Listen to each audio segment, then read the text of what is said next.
Hi friends and internet strangers, my name's Kayla and welcome to Monster Munchies.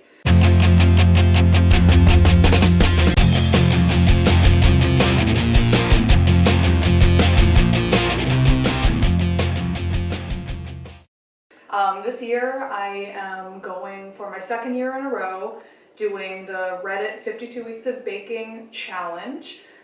This is week 1, so welcome. Today I'm going to be baking something in the theme of a redo. So last year I missed 4 weeks out of my 52 weeks of baking, 3 of which because it was the 3 weeks leading up to my wedding, and the other one just out of sheer laziness and not knowing what to make. So I'm going to be redoing that week. The theme of the week that I am redoing is, excuse my pronunciation, Eid al-Fitr, which is a Islamic holiday. So what I'm going to be making is a Syrian cookie called Mahmoul, and it's a date-filled shortbread kind of cookie. So let's go. I'm going to start off with 16 ounces of butter going into my mixer.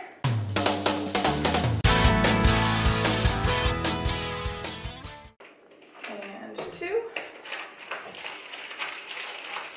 Along with a cup of confectioner's sugar, which I have already measured out in my little bowl here. And I'm gonna mix that up by itself first, because I'm probably gonna get a sugar explosion. Oh geez, yep, there it goes. Let's try to mush that up with a spatula.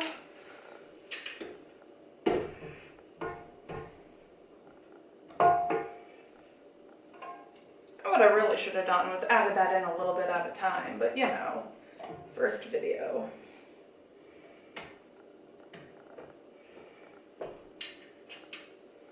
So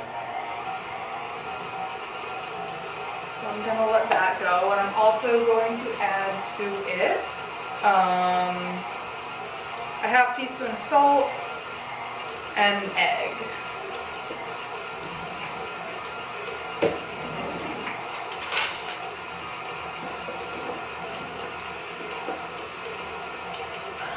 Pick that up a notch.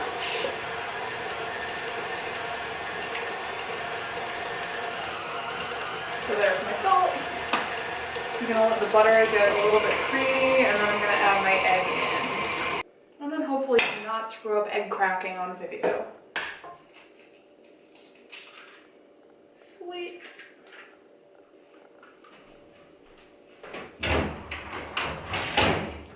And give that a nice mix.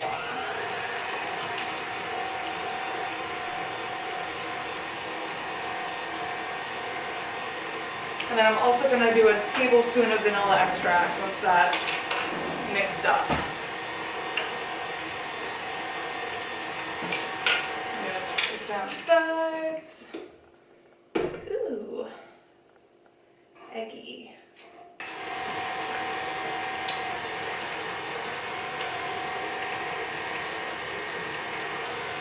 And there goes my vanilla extract.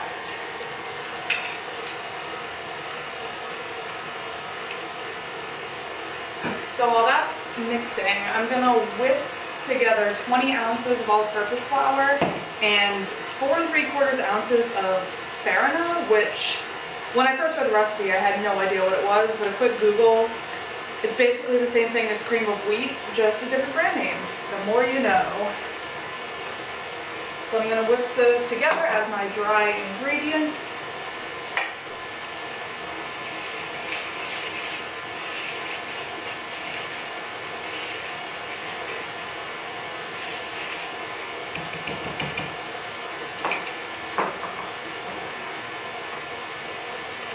And then this is looking pretty good in here.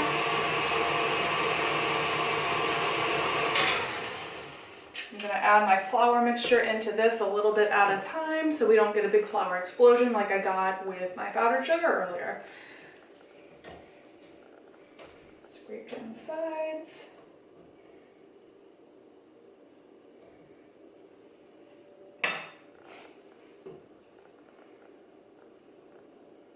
I'm gonna do maybe like a third of this. Mix it up. Toss in another third or so. And mix it up.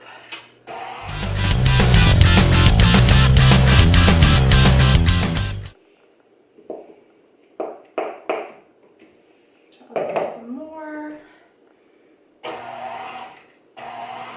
Try not to get an explosion.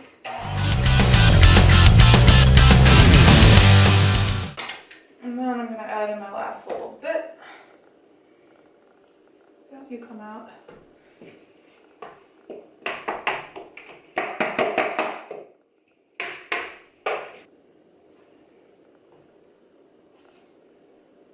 And then mix it until it's good and mixed.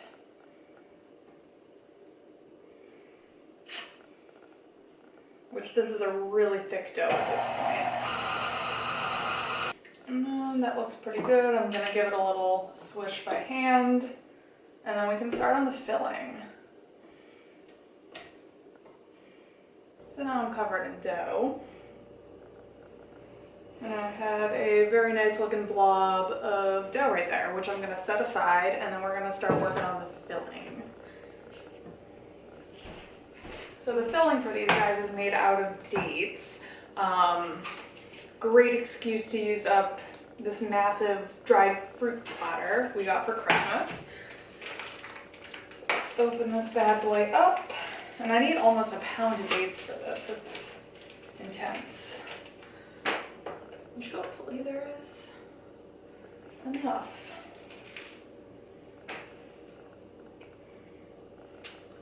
And we're a few ounces short, so I'm gonna improvise and add some apricots.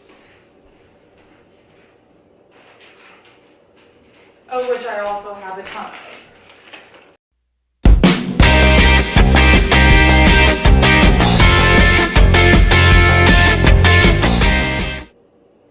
Apparently this is still not quite enough dried fruit.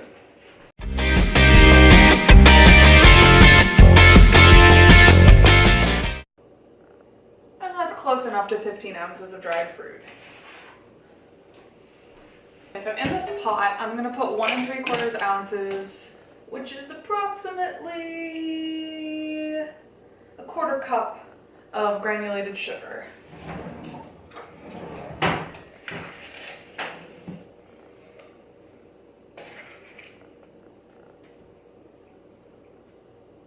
we go. I'm going to put it on the stovetop with 6 tablespoons of water. Mix it up.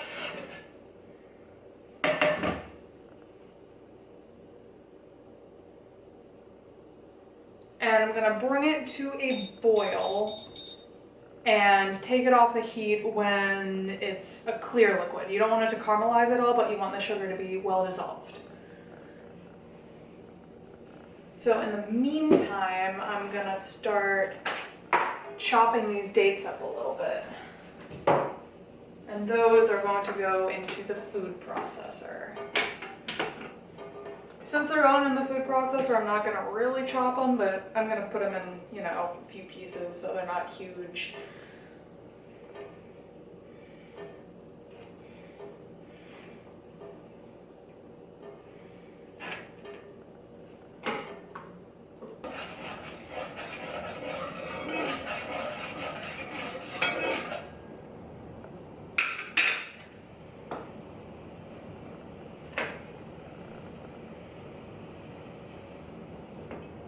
Okay, sugar's nice and dissolved here. I'm going to turn it off and take it off the heat.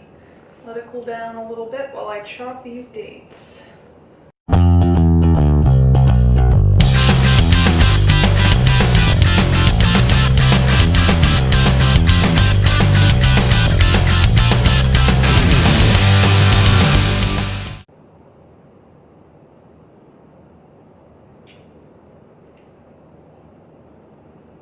Of course, the pineapple did not come with pitted dates. Thank you, pineapple full of fruit.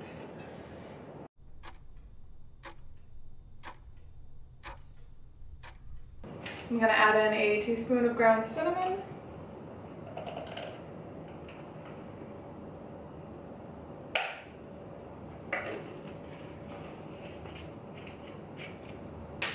A half teaspoon of ground cardamom. Whoops.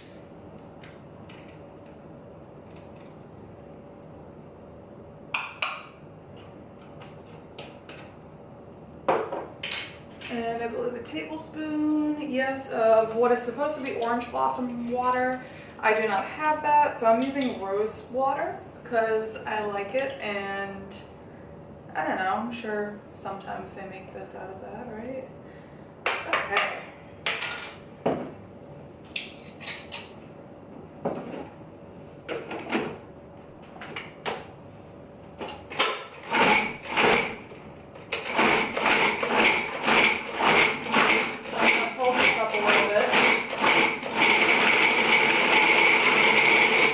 And then while it's running, I'm gonna pour my simple syrup in, which, let's see.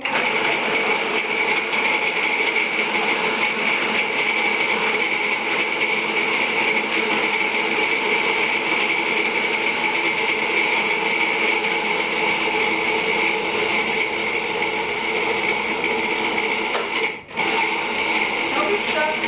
Come on. You got this, buddy.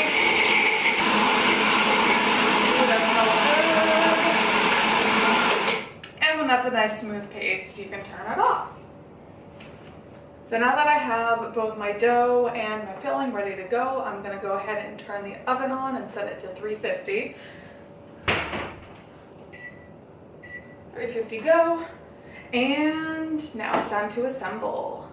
So normally when you make these cookies, there's these fancy, like really nice molds that give them this gorgeous shape and design on them. I don't have that, so we're just gonna go for it. So we're gonna take like a tablespoon sized ball, smush it out into a big disc. I'm gonna go with like that big maybe. That's about 3 inches in diameter, like the recipe says. And then take about a teaspoon of filling, smack it down there in the middle. Maybe, it's kind of sticky. So I got my filling on my disc. Bring the sides up around and pinch into a nice little packet. And maybe smush it on the table a little bit so it's, you know, a nice flat packet, and then line them up on a baking sheet.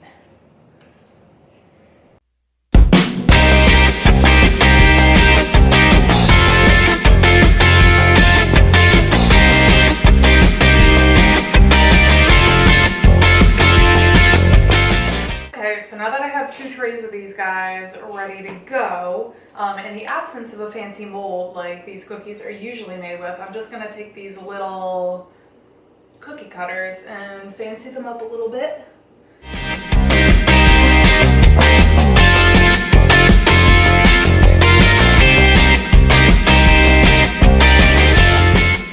And it's not working so well, so we're just gonna pop them in the oven. They go in a 350-degree oven for 18 to 22 minutes. I've never made these before. I have no idea what is going to happen, so let's give it a shot.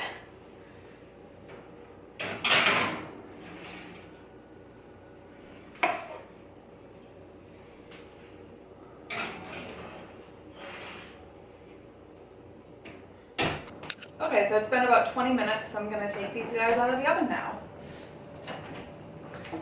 Ooh, hot. And they're looking pretty golden around the edges, so I'm gonna call them done.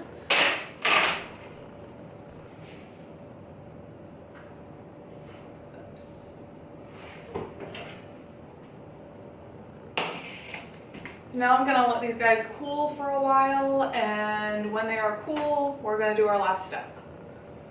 So now that these are all out of the oven and cool, I'm gonna sprinkle them with a little bit of powdered sugar.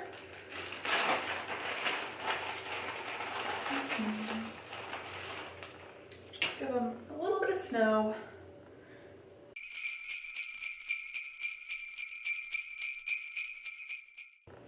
Okay. With that, let's give these guys a taste. So I'm gonna take one of these and break it apart. Ooh, looks yummy. Where's that close up?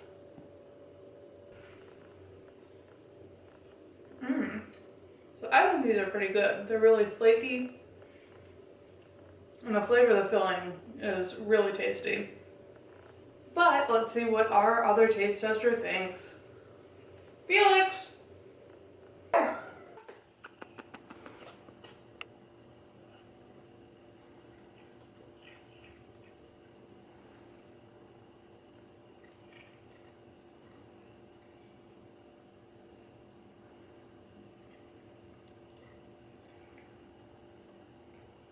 What do you think? Well, I think those purrs means he likes it. Thank you for watching, everyone. Go home, make some Mahmoul of your own. They're really good.